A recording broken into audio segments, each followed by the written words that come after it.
Hello. Right.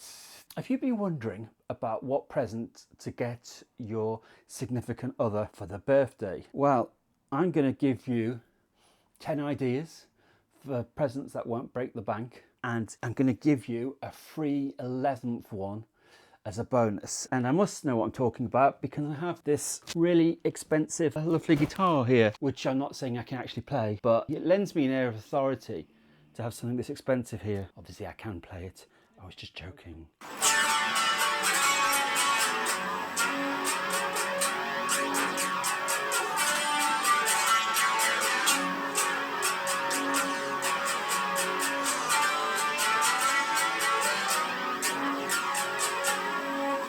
Now, I'm not suggesting you buy this because this is far too expensive. But anyhow, let's get straight to the list. I've got them written down because my memory's too bad. So, number one is mini amps. Now, this can go, as my beautiful assistant here is showing you, is hiding. This can go all the way from cheap and cheerful. Here's a really, really cheap Donner amp. I think it was like $15, $20, something like that. In my other studio, I have a Blackstar Fly 3, which is a great amp.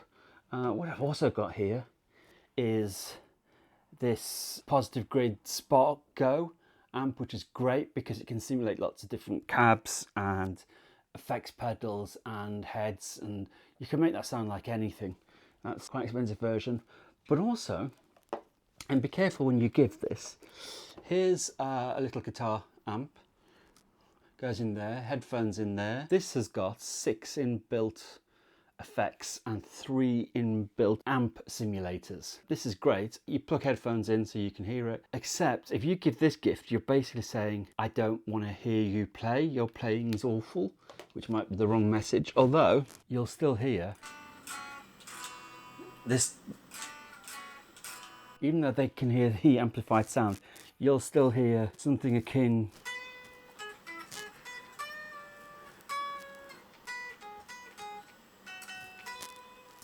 to this.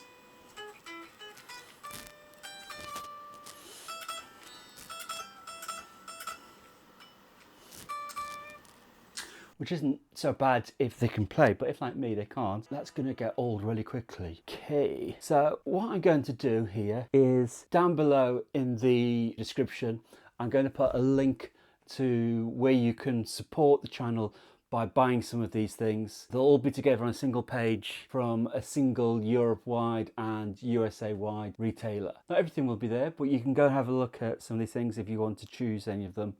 Buy them for your significant other.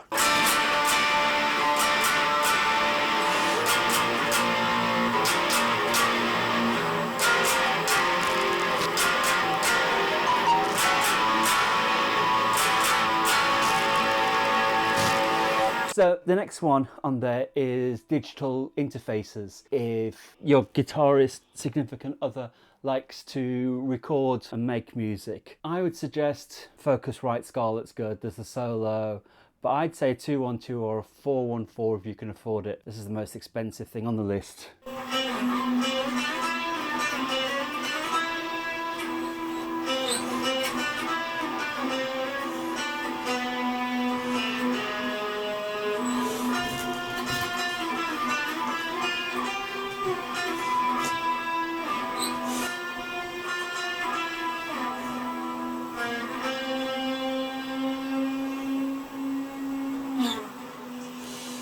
Next is something that you can tell I probably need, which is guitar lessons. So either with somebody local, which is a bit weird because you have to know they're going to get on and they might want to do sample lessons first. Or in my case, for Christmas, my wife is buying me online guitar lessons with Andy Guitar. And I'm going to start right back from the beginning, right back as a beginner to try and wipe away any bad habits I've picked up. Maybe like, instead of playing a G like that, I tend to do that, which I think is probably a bad habit.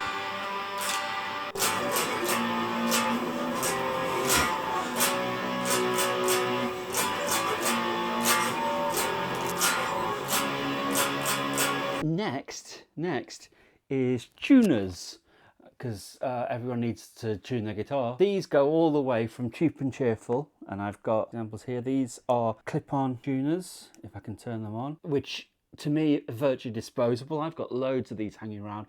There's basically one in every case I've got as well, I think, in every gig bag. From this low end, these are fine. I just made an A there. That was interesting with my voice. But if it's a real nice present you're looking for, then king of the clip-ons to me is probably something from TC Electronics. I've also got a pedal board version of that tuner on my pedal board, which is the best tuner I've ever come across.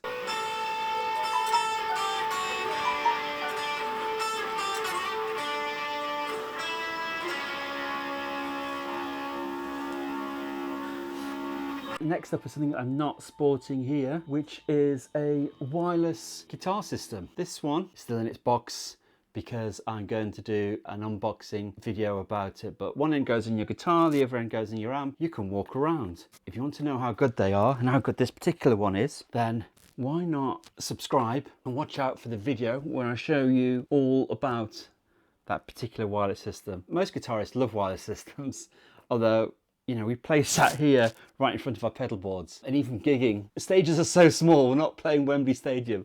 Stages are so small that we're stood in front of our pedal boards, so who knows. Right, the next one, I haven't actually got an example here to show you, but one thing all guitarists love is biographies by other guitarists, especially famous ones. I've read some great ones down the years, you know, anybody famous, anybody, you know, Keith Richards or someone like that.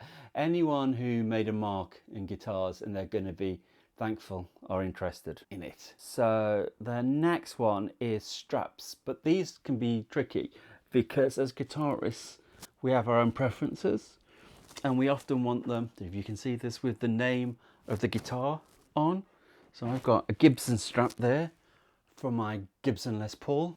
Over there I've got a Fender strap with a Fender strap on it. Let me bring that guitar a bit closer. So there we go, there's my Fender guitar, there's my Fender Strat. There's my Fender Strat guitar, there's my Fender strap. Try not to get those two mixed up. Strap, Strat.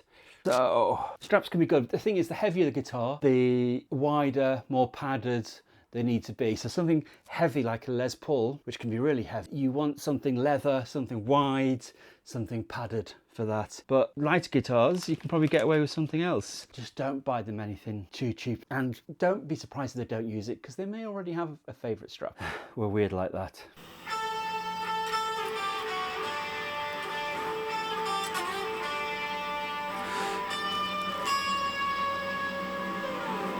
So the next one is something all guitarists need. They're a consumable.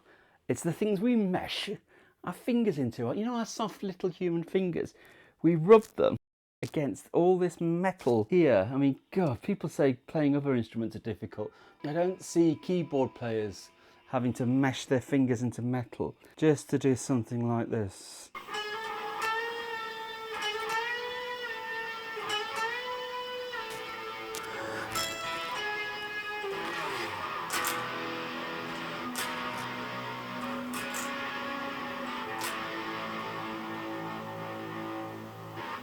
You ever see that?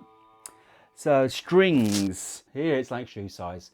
Guitarists have their preferences. But one thing I've been thinking about recently is everyone should play with nines, size 9 to 42. Now that's the thinnest string, top E, which is on the bottom, to E, to lowest E, which is on the top. So that's 9 gauge to 42 gauge. Now one way you can think of this, oh, I've got some strings here.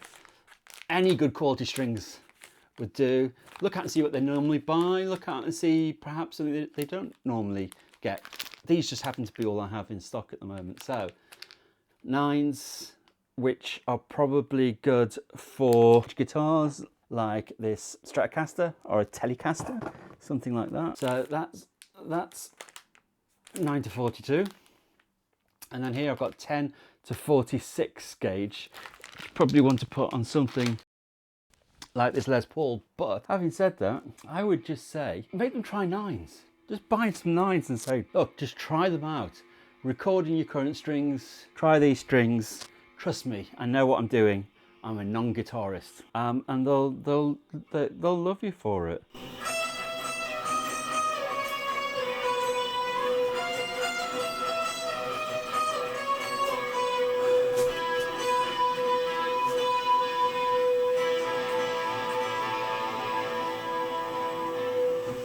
they'll say, thank you very much. Okay, so another thing you can get them is some sort of cleaning or even maintenance kit. So a maintenance kit is one expensive end.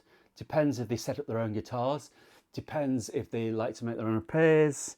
There's a few things everyone needs to do. Obviously, everyone needs to learn how to restring their guitar, but they might want to sort of polish frets, I guess. They might want to lubricate their nut.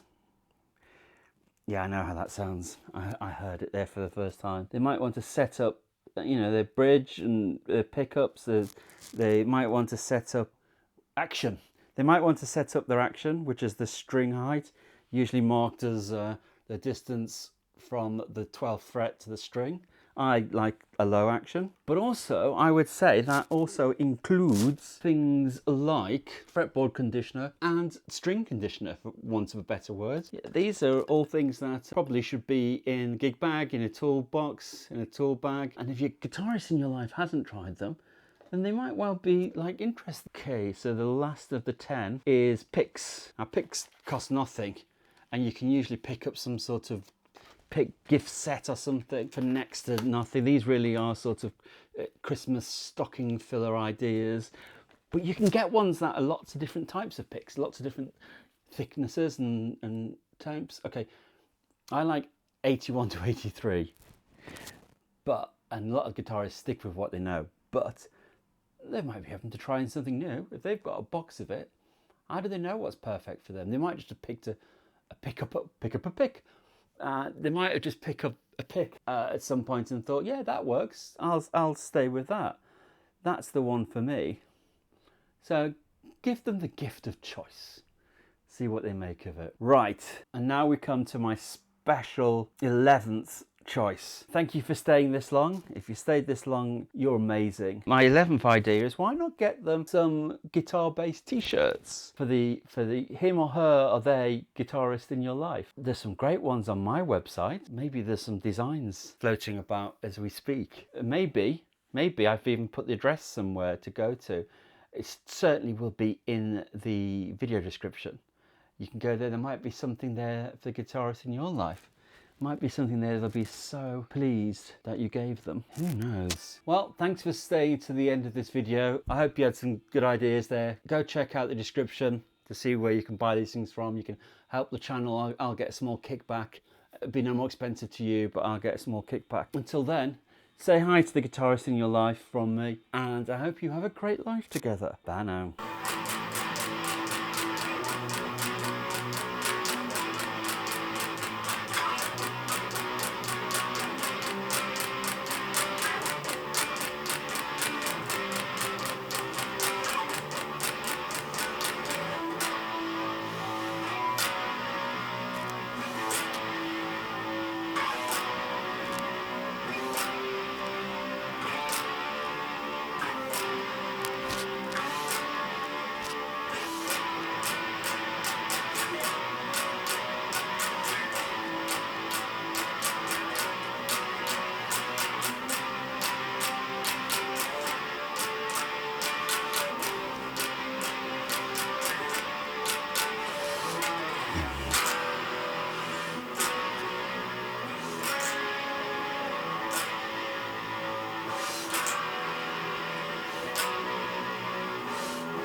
that was shit, wasn't it?